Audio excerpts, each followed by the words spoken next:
Welcome to the Too Busy to Eat show. I'm Greg Zuffalato, the host of this show. Today you are in for a treat. We have JP Sears on the show today. He is one of the funniest human beings I've ever met. Go to Enlighten with JP on YouTube and you'll find some hilarious videos poking fun at everything and diet, nutrition, exercise, and even our emotions. And he is hilarious. Now, he has a very serious side too because he spent 13 years as an emotional healing coach. So what he really does is uses humor to get the same effect he did when he was coaching people one-on-one. He wants to help people work through issues and problems and reveal things about them to themselves that they may not be aware of. And his platform is amazing. So you can find him at awakenwithjp.com and awakenwithjp on all social media. I tell you, I'm a fan of his. My family's a fan of his videos. Let's stop talking about it. Let's get to the interview. Here we go. Well, welcome, JP. I can't tell you how excited I am. Oh, I already did a little bit about how excited I am to have you on the show today. So thanks for taking your time all the way from Costa Rica to be on the Too Busy to Eat show. Yeah, well, I'm happy to be here with you, Greg, and I'm honored that you're irresponsible enough to invite me onto your show. I have to balance out my serious side with my irresponsibility. I mean, that's just a given. I love it. Oh man! So I love the fact that you're there. I can hear there's the raindrops falling. You're in Costa Rica, just enjoying yourself. That's pretty cool. And hopefully we'll get to hear some monkeys. I don't know. Maybe. Yeah. In fact, it sounds like it's raining, but I just have the rain jungle soundtrack playing so that you think I'm more tranquil and like relaxed and just all out in nature. So I might have some birds start to come about in the soundtrack as well. So we'll have to check those with the real birds in those areas. So we'll have to check make sure that that's the real stuff. So you're getting the right track in. So you get the Costa Rica track in. You're a man of great depth, Greg. Well, I mean, you're obviously, I mentioned you. I'm a big fan of yours. You have the most hilarious videos that have made fun of just about everything that is great to make fun of, and it's. I'm fascinated with the journey you've been on. So kind of give us that background. Where kind of steps you took to where you are today? You're a emotional healing coach. You're one of the funniest people I've ever seen. What got you there? Well, thank you. Thank you for those beautiful compliments. Let's see, starting in my childhood. So this will be a 11-hour long answer. Perfect. I'll have to get my backup on to record this. The comedy side started in my childhood. Yeah. I've always been a comedian, class clown, and in childhood, comedy is how I dealt with pain. I found that if I can make people laugh, I feel significant for like 2 minutes. And it's an external, superficial sense of significance. But it would help me escape my internal feelings of insecurity and insignificance. I didn't have the emotional skills to know how to deal with that stuff. Right. I don't know that any child does. It's just like the question is like, what mechanism do we use to escape it? And I think comedy, honestly, it's one I feel grateful that I was using as an escape mechanism. I mean, it could have been getting in trouble, it could have been drugs. So yay, comedy. Yeah, right. And then, so that was there. And then when I got out of high school, didn't know what the heck I wanted to do in life. So I went to college. And what I learned in my 3 months of college is that I don't want to do college. And that was an expensive lesson. Yeah. So I got out of college and I got really passionate about exercise. And I had always been exercising, my own fitness, big time important to me, but it never stimulated me in what I would call like the career sense. Like I never thought like I'd want to do that professionally. So I started studying like alternative exercise courses, and that got me passionate. Like for the first time in my life, I was passionate to learn about something. And after, I don't know what, a few months, maybe, the gluten-free breadcrumb of exercise then led to the next breadcrumb of nutrition. Got really passionate about nutrition. I thought, wow, exercise can help people's lives in a powerful way. Like nutrition blows that out of the water. Like, Right. wow. Yeah. Yeah. So I was more passionate about nutrition. And then nutrition led me to my next breadcrumb, which was stress reduction. Like I just got more passionate about that. Like, wow, this is fascinating. And like, this is like a world I didn't know existed. And then the breadcrumb of stress reduction, pretty much in the generic sense, led me to, I would call it the realm of emotional healing, the human heart, the psyche. It definitely a realm I didn't know existed. I thought, well, emotions, those are for weak people. I know they exist, but I didn't know like there's so much depth to the human being. So along the way of going down that breadcrumb trail and landing in the place of being so passionate about helping people, I was doing my own self-work, working on my own healing, my own self-growth, and develop my client practice and started teaching classes and workshops around the world. So before I ever made my first comedy video, I had been doing emotional healing, client coaching work for 13 years. Wow. And doing serious work. That's serious work. Yeah. And very rewarding. And I get to learn tons about myself. So the getting to learn about the deeper realms of the human psyche, it's like what is in there in myself and other people, what is in there that we all have, that we all pretend like we don't have, and what's in there that causes us to do goofy, dysfunctional things on the outside. So looking back, I can see like that those years of client work, that was giving me the material for my comedy videos. So my comedy videos, for the most part, it's me showing people what's there that's not obvious, looking under this, the unseen. You know, they always say, if you want to make people laugh, just tell them the truth. Particularly, tell them a truth that they don't know is true yet. Right. So my comedy video, well, thank you. My comedy videos, long story short, have been a way where I get to marry my inner comedian with my desire to help people, where the way I look at it, by the way, I'm turning up the Rain soundtrack. Perfect. So hopefully, Yes. The way I look at it now, I use the language of comedy to deliver deeper messages of consideration and self-awareness. Right. So that journey, it led you, I mean, obviously before, where did Awaken with JP pop up? Is that the, when did that come about? That came about, so I think, Awaken with JP, that was conceived when I started my YouTube channel. Okay. Which in April 2013, which by the way was a year and a half before I released any kind of comedy video. In the beginning, it was just, I'm giving sincere life advice videos, and I just thought, well, okay, Awaken with JP, that's kind of a cool name, but also it kind of, conveys what I do. I help people awaken, and then JP is my name. That kind of fit. That makes sense.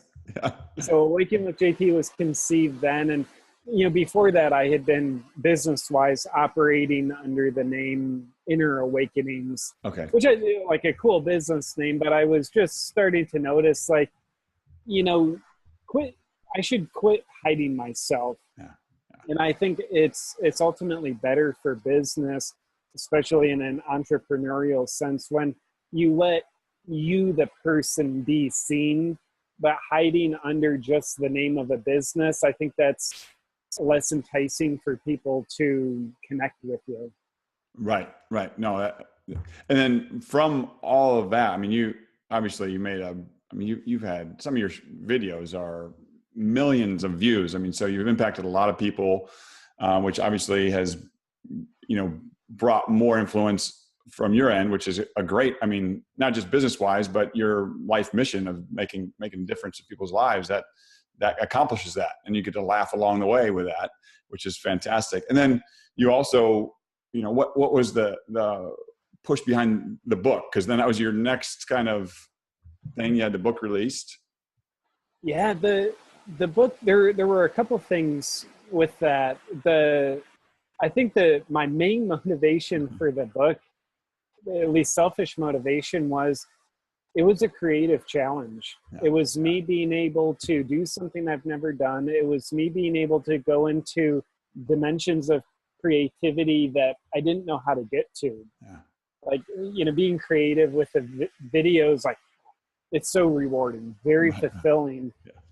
Yet it's like I also desire and feel the benefit of a new challenge. So the book was that, and it also allowed me to convey to people, and I would call it a more vertical dimension, little nuances of the topic. My book, How to Be Ultra Spiritual, it's heavily satirizing the spiritual new age space.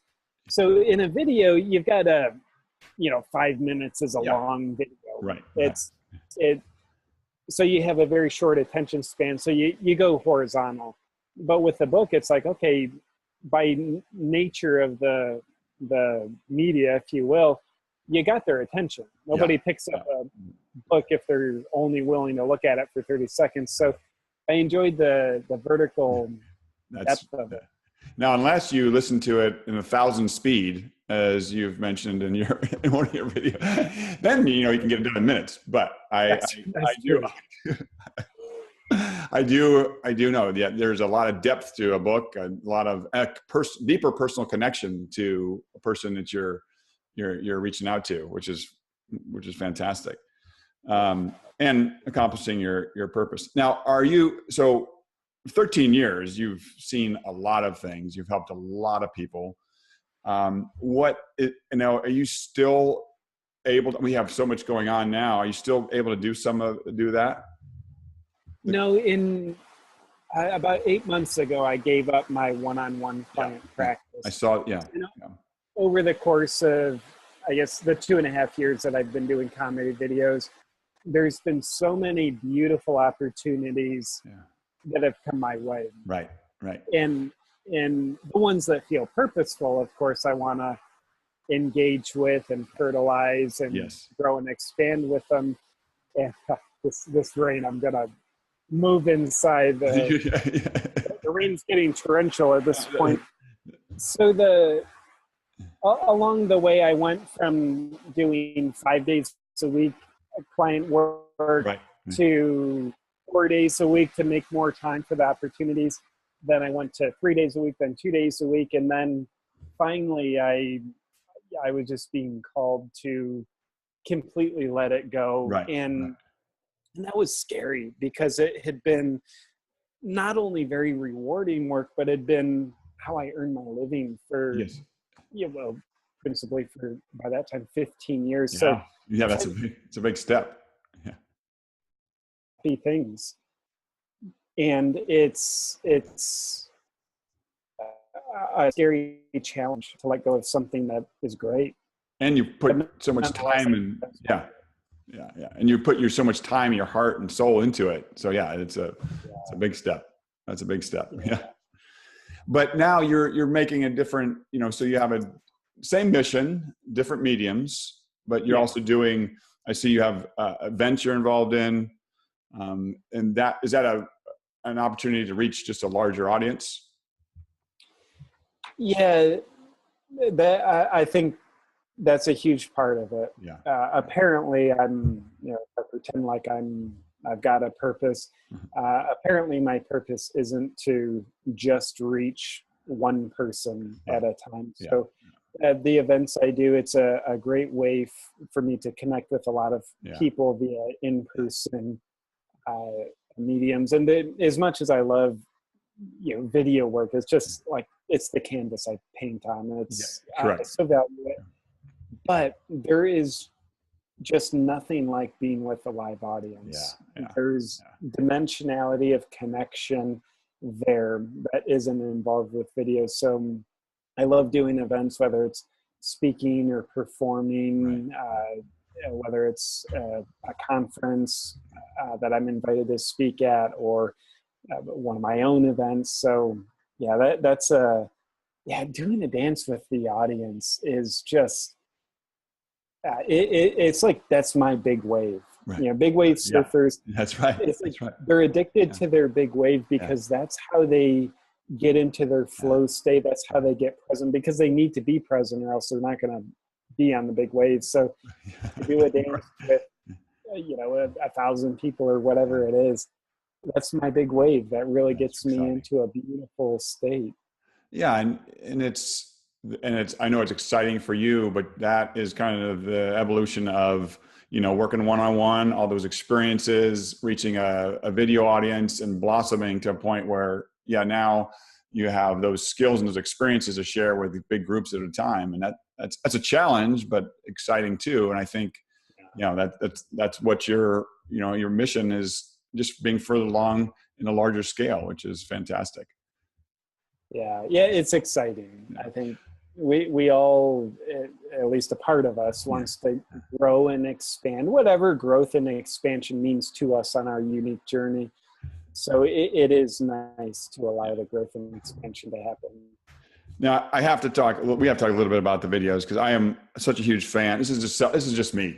I'm just asking questions, and maybe everybody else has already seen them all, but what is, I mean, some of the things that you've seen come from very, very creative, very, very funny videos. What are some of the effects of what you've done with those, what you've seen?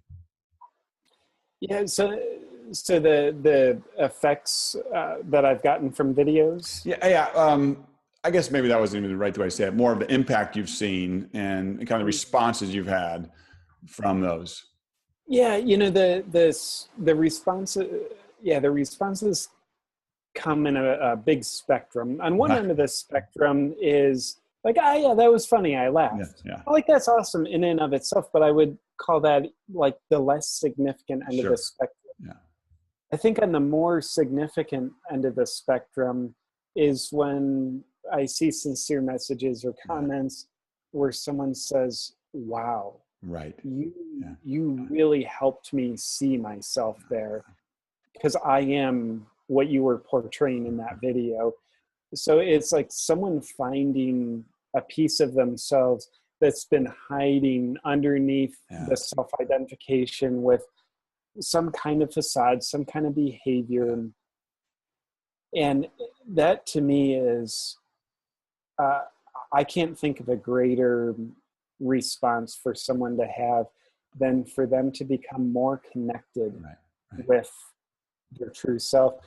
And then there also along those lines, there's messages I'll see where people say, you know, JP, I've been really battling with depression, and when I watch your videos, like, man, I smile and I laugh. That means a lot to me.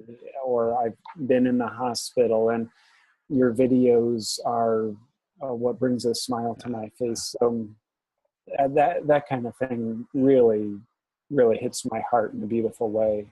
That's really cool, because that's what I was getting at. I was like, I know the videos are impacting, you know, millions of people, and I know laughter is part of that, but that deep realization, but basically what you've been doing in your one-on-one clients, trying to bring out them what their real self is and self-awareness, you're doing at that massive scale. And I'll tell you, it reaches just a wide audience. I mean, my kids watch your videos. It's just all across. Cool. And it's educational. It really is, because they're smart enough, they're old enough to know that we're poking fun at this to bring out a real truth. Yeah. So I really encourage to hear that, because I know, you know, you are funny. You're, like I said, you're one of the funniest people I've seen, but there is a deeper purpose to that, and you're accomplishing it, which I love it. It's great. Oh, well, thank you for that reflection, brother. I'm codependent enough that I feel really good hearing that. Oh man! So you are, and another thing, I was journeying through your videos and researching. You're in very good shape. I mean, so what do you do personally? I mean, to stay. I mean, you're traveling quite a bit. You have you know, the video creation part, the speaking part. I know you have comedy events coming up. How do you fit it in, and what do you do to stay Stay in shape. Yeah, Yeah. just steroids and oatmeal in the morning. Yeah, uh, it's very important for me to feel like I'm in a peak state, physically and psychologically, because I might not be an athlete by trade, but man, my mind needs to be sharp, or else I can't do what I do, and I can't enjoy where my mind can take me. And the body is the mind, so it's like if you're not sharp physically, then you're not going to be as sharp and peak performance psychologically as you otherwise could be. So a lot of what I do, and I'll get to some specifics in a second, is second nature. So, to a new, and I know you're in the health world, so I'm not telling anything you don't know, but to a newbie, what I do might sound overwhelming, but, going back to what we said earlier, in my late teens, early 20s, I was, really passionate about exercise and nutrition. So much of this is just second nature. It's just, it doesn't even feel like things I do. It's just my life. Yeah. So for starters, it's very important to me to eat clean, whole foods. Like it's like, and be super well hydrated. So cutting out processed foods, and personally for me, being gluten-free, and processed foods, including sugar, man, sugar is just horrible. So simply eating, I would say probably 99% of what I eat is whole foods. And personally, I find pretty damn high fat works really well for me. I eat a large amount of coconut oil, a lot of MCT oil, kind of like in supplement form as well, and grass-fed butter. That's I personally believe that all of us are unique humans. Right. It's like we're not all the same. So nutritionally, I think we can have a lot of differences in what will fuel our bodies and minds the most. So I'm a big fan of don't just duplicate what JP or Greg does, but use that maybe as a little bit of inspiration, but listen to your body. And then exercise wise, I'm in the gym, in a good week, 4 times a week, and 45-minute workouts are where it's at. I'm tending to do basic movements with barbells, dumbbells, pull-up bars, kettlebells, and a lot of the weight training, I'll use slow eccentrics in order to just create more time under tension, so that the time that I'm in the gym will give me more return on investment. So I'll literally just do more time lifting the weight than if I was doing faster repetitions. And then, there's so much, but I think one other priority for me is sleep.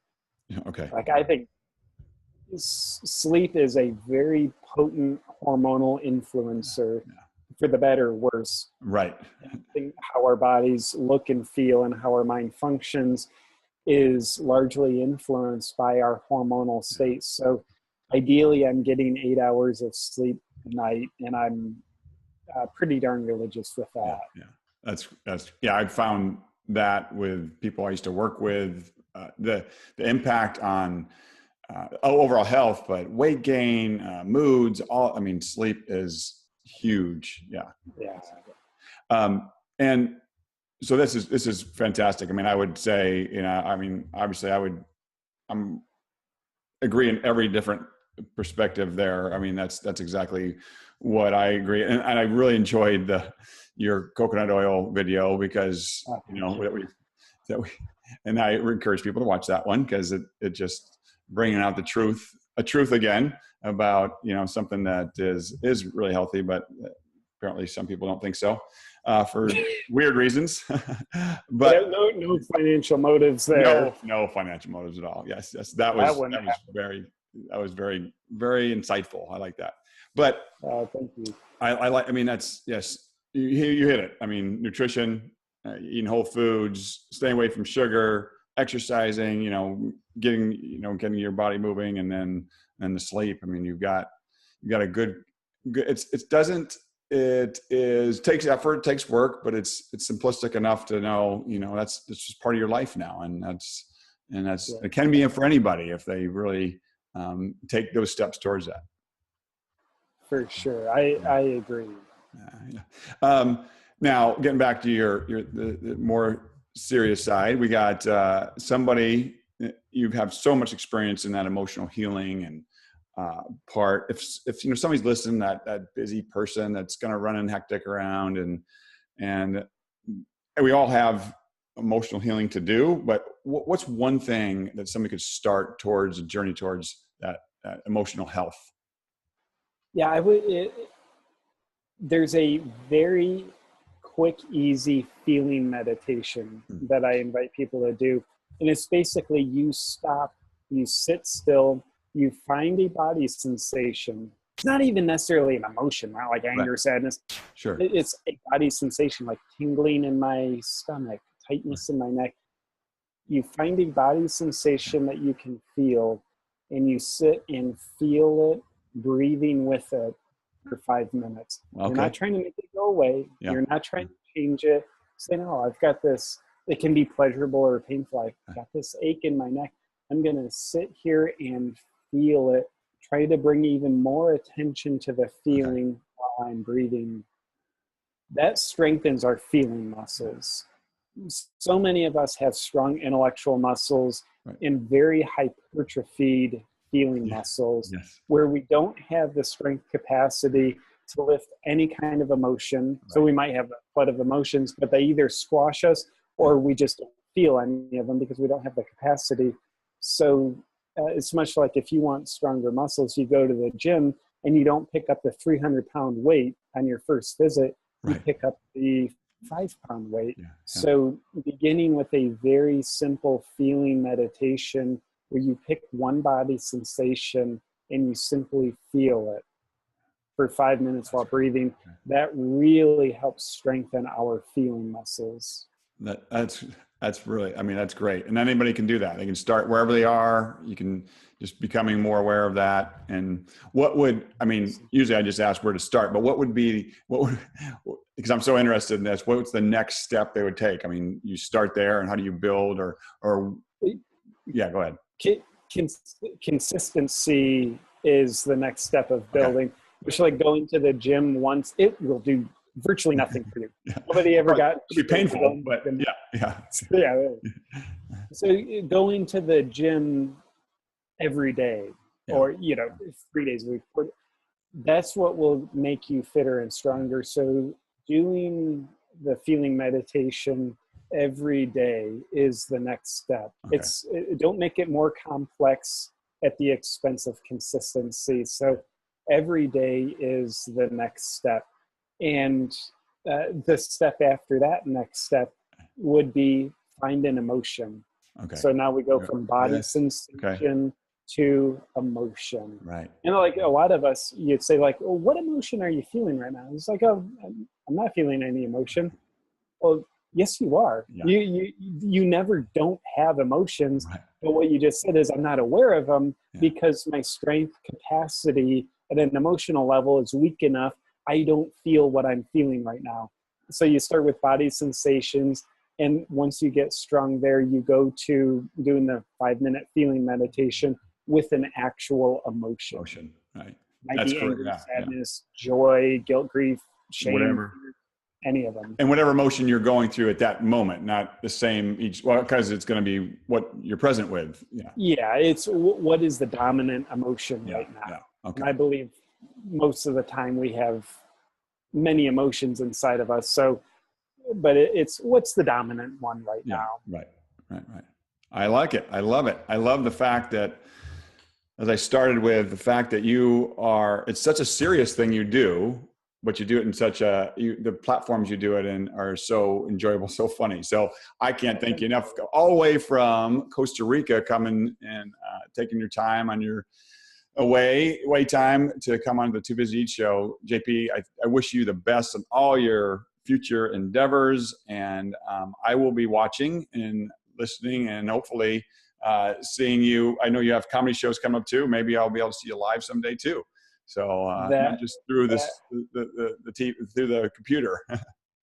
that would be wonderful, Greg. And yeah, it's such a gift and a pleasure to connect with you, Greg. You're obviously doing amazing work. You're a beautiful human being. So I appreciate you inviting me on so you and I could have this connection. Thank you, JP. It was my pleasure.